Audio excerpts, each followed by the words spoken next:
Ukraine launches surprise offensive inside Russian territory of Kursk.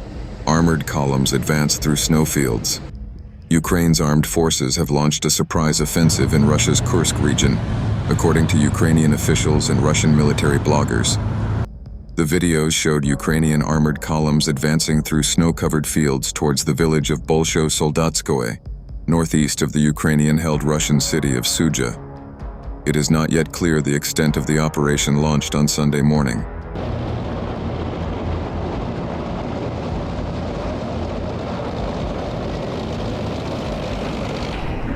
Unconfirmed reports suggest that Ukrainian troops have captured the Russian settlement of Berdin and that Ukrainian demining specialists have been clearing mines overnight.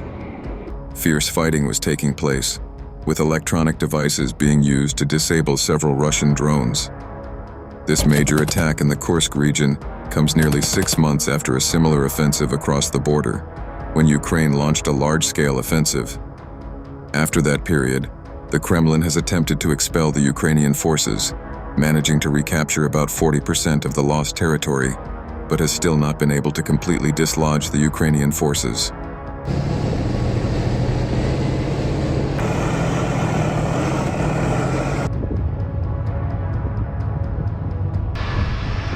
On the same day, on the same snowy battlefield, Russian and Ukrainian forces launched separate but simultaneous attacks along different axes around the 250 square mile salient that Ukrainian troops carved out of western Russia's Kursk Oblast in August.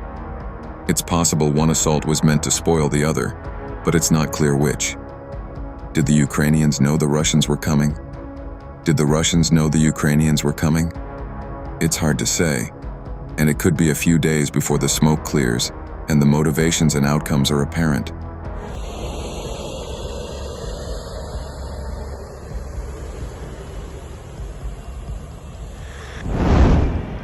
The Russians attacked in a large force of armored vehicles, targeting the northwestern edge of the salient around the villages of Malaya Lokhnya, Leonidovo, and Sverdlikovo.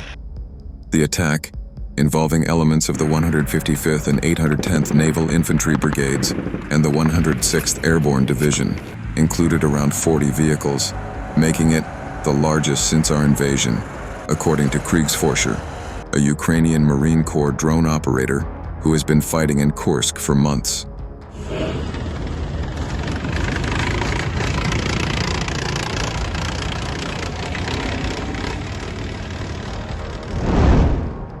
Ukrainian brigades and drone teams, including Kriegsforschers, have defeated countless Russian assaults in this area since last fall, deploying a combination of mines, missiles, artillery, and drones to blast Russian assault groups predictably moving along the same few roads leading into the salient. At the same time those 40 Russian vehicles rolled out, Ukrainian troops riding in armored trucks and tracked and wheeled infantry fighting vehicles, potentially from the 95th Air Assault Brigade, followed a clutch of mine-clearing vehicles plowing a path toward Berdin, a village in the no-man's land north of the Kursk salient.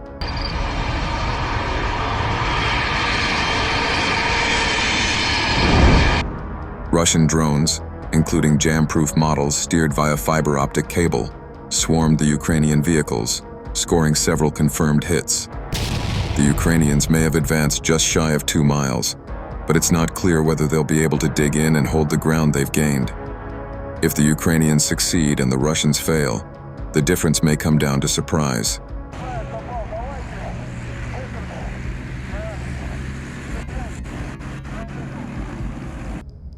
The Russians have been attacking the Kursk salient with the same brigades and regiments in the same areas multiple times a week after week since at least October. Worse, these attacks have been heavy on armor, and easy-to-spot vehicles are especially vulnerable to enemy drones. When tanks lead the way, no one reaches the objective, one Russian blogger complained.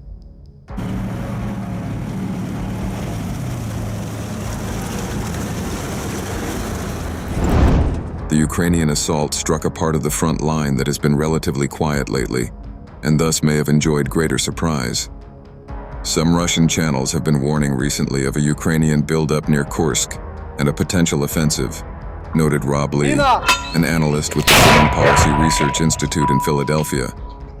but the buildup apparently took place far enough from the eventual location of the attack that the Russians couldn't prepare specific defenses.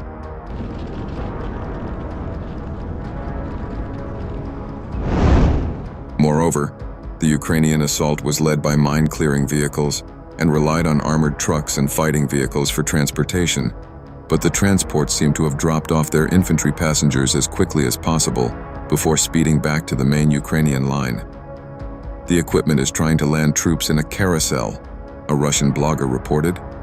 This combined with heavy radio jamming might minimize, although not eliminate, Ukrainian losses to drones.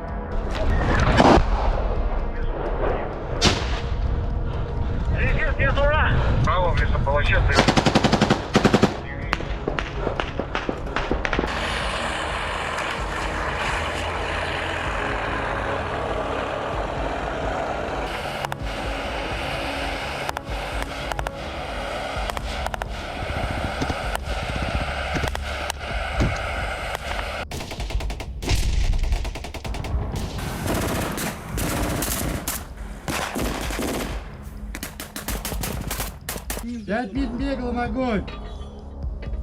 Выстрел! Выстрел!